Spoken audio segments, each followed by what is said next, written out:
पिछले महीने उर्वशी रौतेला ने तब सुर्खियां बटोरी जब उन्होंने कहा कि उनके अफवाह पूर्व प्रेमी भारतीय क्रिकेटर ऋषभ पंत एक होटल की लॉबी में उनका इंतजार कर रहे थे जहां वह रह रही थीं। ऋषभ ने जवाबी कार्रवाई करते हुए कहा कि उसने अल्प लोकप्रियता के लिए ऐसा कहा। अब एक नए इंटरेक्शन में जब उर्वशी से ऋषभ के बारे में पूछा गया और उन्होंने सच में ऐसा कहा। पंत ने उन्हें इंस्टाग्राम पर कई बार काउंटर किया लेकिन फिर कोई सीधा सुराग नहीं मिला। अब उर्वशी के माफी मांगने से गेंद एक बार फिर ऋषभ पंत के पाले में है और यह देखना दिलचस्प होगा कि भारतीय विकेटकीपर बल्लेबाज कैसे प्रतिक्रिया देता है। अभिनेत्री को ऋषभ पंत के लिए एक संदेश साझा करने के लिए कहा गया जिसमें उर्वशी पहली बार भ्रमित दिखीं। बाद में चलने से पहले 28 वर्षीय ने ऋषभ पंत से माफी मांगी। मैं बस इतना ही कहना चाहता हूँ। मैं क्या कहूँ? मैं नहीं जानता कि मैं क्या कहूँ। माफ करना। आई एम सॉरी, अभिनेत्री ने हाथ जोड़कर कहा। कई लोगों ने ऐसा सोचा जब एक वीडियो से ऐसा लग रहा था कि उन्होंने क्रिकेटर से माफी मांगी है। इंस्टेंट बॉलीवुड के साथ एक साक्षात्कार में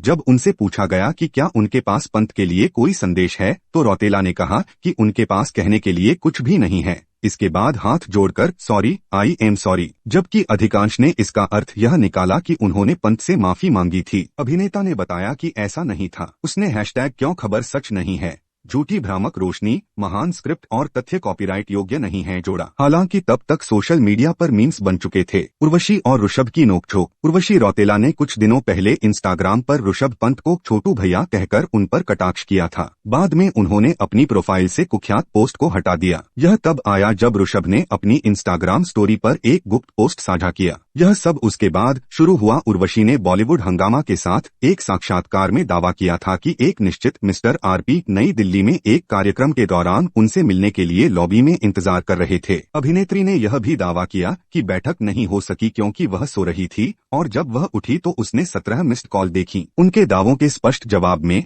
ऋषभ ने इंस्टाग्राम स्टोरी पर एक बयान साझा किया था जिसे बाद में उन्होंने हटा दिया। बयान में कहा गया है, यह हास्यास्पद है कि कैसे लोग केवल कुछ कम लोकप्रियता और सुर्खियों में आने के लिए साक्षात्कार में झूठ बोलते हैं। पंत ने उल्लेख किया कि यह दुखद है कि कुछ लोग प्रसिद्धि और नाम के इतने प्यासे हैं। उन्होंने कहा, भगवान उन्हें आशीर्वाद दें। उन्होंने मेरा पिक चोरो बहन और झट की भी सीमा होती है पोस्ट को हैशटैग किया।